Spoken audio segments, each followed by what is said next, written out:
La stazione è importante perché è un tassello dell'SMFR, il sistema metropolitano di superficie. L'idea è che una persona possa andare in qualsiasi luogo metropolitano della nostra città. Per città metropolitana intendo Venezia, Mestre, Padova, Treviso in primis, ma ovviamente ci metto dentro Bassano, Belluno, Chioggia, Rovigo. Dobbiamo immaginare una città interconnessa dove le persone possono vivere dove vogliono e andare all'ospedale, all'aeroporto, dove credono. E questo vale per tutti, vale per il Bosco dello Sport. Abbiamo fatto un Bosco dello Sport dove ci sarà un grande stadio, un grande palazzetto dello sport per fare i grandi concerti.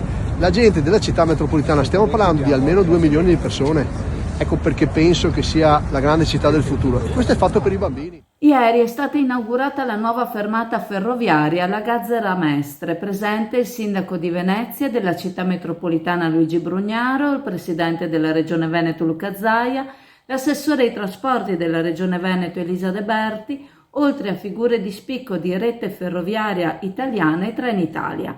L'infrastruttura, che fa parte del sistema ferroviario metropolitano regionale, si snoda lungo la linea Mestre-Udine. Serve per potenziare l'offerta ferroviaria nell'area mestrina. Uno snodo importante, il nodo della Gazzera, fortemente urbanizzato, ha reso noto il presidente della regione Veneto Luca Zaia, il cui costo è stato di 58 milioni e 250 mila euro, a cui la regione Veneto ha contribuito per 46 milioni di euro. Rete Ferroviaria Italiana per 10 milioni e 250 mila euro e 2 milioni la parte in quota alla città di Venezia. Si è quindi migliorato il collegamento ferroviario interurbano che unisce Venezia a Treviso e quello urbano tra Venezia e la terraferma. Quest'anno Rete Ferroviaria Italiana provvederà a completare lungo la linea Venezia-Trieste anche la fermata ferroviaria di via Olimpia. Si provvederà poi anche al miglioramento del raccordo viario. Il sindaco Brugnaro ha sottolineato l'importanza del potenziamento dei collegamenti ferroviari che uniscono Venezia alle altre città, tra cui Padova e Treviso, garantendo ai cittadini di muoversi il più liberamente possibile, raggiungendo più facilmente destinazioni quali l'ospedale di Padova, l'aeroporto, il porto, in futuro anche il Bosco dello Sport. Per la fermata in questione si sta attendendo il finanziamento da parte delle Ferrovie dello Stato. La nuova stazione ferroviaria è composta da 2 banchine lunghe 330 metri, 3 ascensori, 3 corpi scale, un ampio parcheggio con oltre 208 posti auto, di cui 6 dedicati alle persone disabili, uno stallo per autobus, 3 parcheggi per taxi. La nuova fermata, ha aggiunto la vicepresidente De Berti, rappresenta un esempio di attenzione alla sostenibilità e alla cura dei dettagli.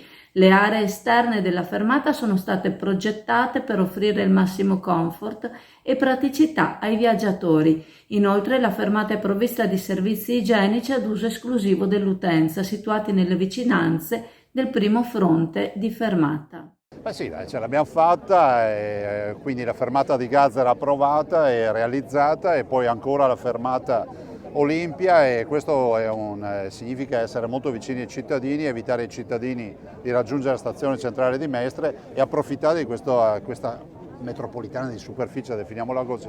Dall'altro voglio anche ricordare che la Regione si è impegnata in un percorso non poco impegnativo, visto considerato che sono 58 milioni e 250 mila euro, dei quali 46 milioni dalla Regione, 10 milioni da RFI e dall'altro 2 milioni del Comune di Venezia. Ricordo che questo poi si inserisce in un progetto ancora più ampio di 647 milioni, che è la nuova bretella ferroviaria dalla stazione di Mestre all'aeroporto per 8 km, che si è realizzata, se non entro la fine del 2025, nel 2026. Beh sì, le Olimpiadi ci portano risorse che altrimenti non avremmo avuto, e quindi posso dirmelo da solo che ho avuto una buona idea a pensare di candidare il Veneto alle Olimpiadi, quasi 2 miliardi di euro di opere che realizziamo con fondi che altrimenti non avremmo mai avuto.